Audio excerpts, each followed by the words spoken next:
دن کے 11 بجے ہیں۔ السلام علیکم، یہ ریڈیو پاکستان ہے۔ عبد القدیر سے خبریں سنیے۔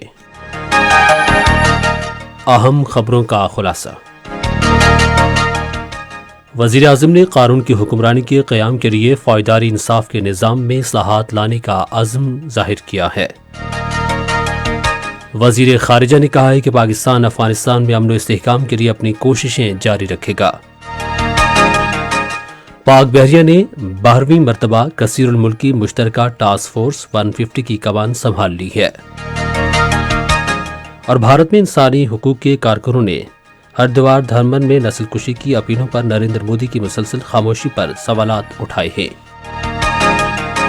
خبریں اب تفصیل کے ساتھ۔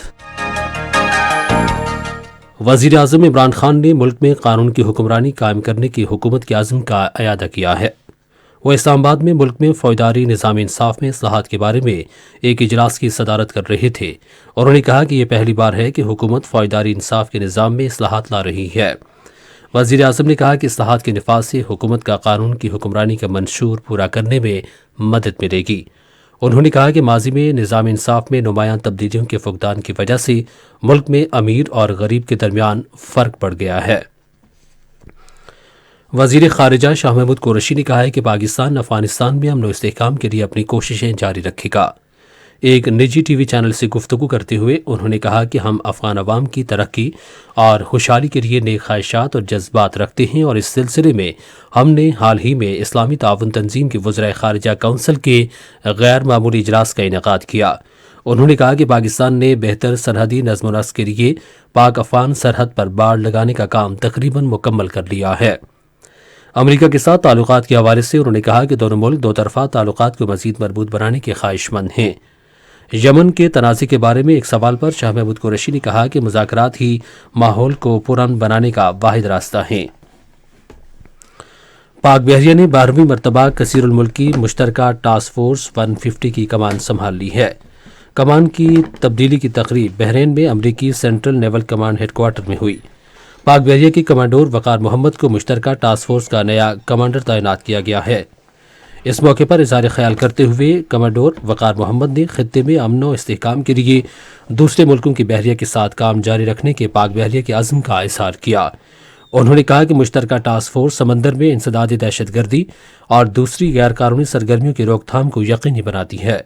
وقار محمد نے کہا کہ ٹاسک فورس مشترکہ بحری افواج کی نگرانی میں بحر ہند میں اپنی ذمہ داریاں ادا کر رہی ہے۔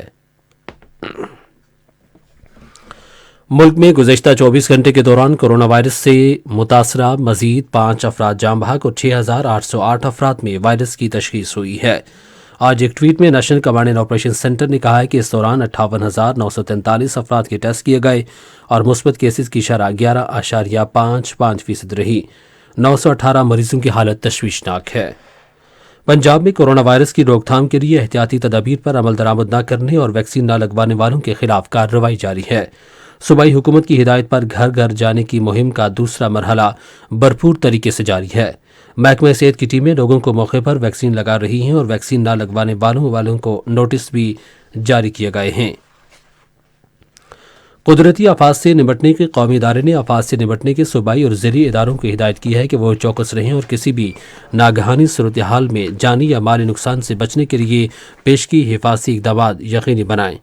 محکمہ موسمیات کی طرف سے مزید بارشوں اور برف باری کی پیشگوئی کے بعد حکام نے متعلقہ محکموں کو ہدایت کی ہے کہ وہ غیر محفوظ مقامات پر ضروری سامان کی موجودگی اور حفاظتی انتظامات کو یقینی بنائیں۔ بھارت میں فنکاروں، وکلاء اور صحافیوں سمیت انسانی حقوق کے کارکنوں نے ہریدوار دھرمن سنسد میں نسل کشی پر اکسانے کے واقعات پر وزیر اعظم نریندر مودی کی مسلسل خاموشی پر سوالات اٹھائے ہیں۔ India Muslim for secular democracy کی طرف سے جاری ایک بیان میں، جس پر 300 نمایاں شخصیات نے دستخط کیے ہیں، کہا گیا ہے کہ نریندر مودی کی خاموشی نے بھارت کی جمہوریت کا پردہ چاک کر دیا ہے۔ اور برسبین میں 19 سال سے کم عمر کھلاڑیوں کے ICC ورلڈ کپ میں آج 3 میچز کھیلے جائیں گے۔ پہلا میچ پاکستان اور افغانستان کے درمیان ٹوباگو میں کھیلا جائے گا۔ دوسرے میچ میں انگلینڈ کا مقابلہ متحدہ عرب امارات سے ہوگا، جبکہ تیسرے میچ میں بنگلہ دیش اور کینیڈا مد مقابل ہوں گے۔ دونوں میچ برسبین میں کھیلے جائیں گے۔ تمام میچ پاکستان کے معیاری وقت کے مطابق شام 6 بجے شروع ہوں گے۔ اسی کے ساتھ خبریں ختم ہوئی۔ مزید خبروں اور تجزیوں کے لیے ہماری ویب سائٹ ہے radio.gov.pk اور فیس بک کے link radio Pakistan news official پر براہ راست ویڈیو سٹریمنگ بھی ملاحظہ کیجیے۔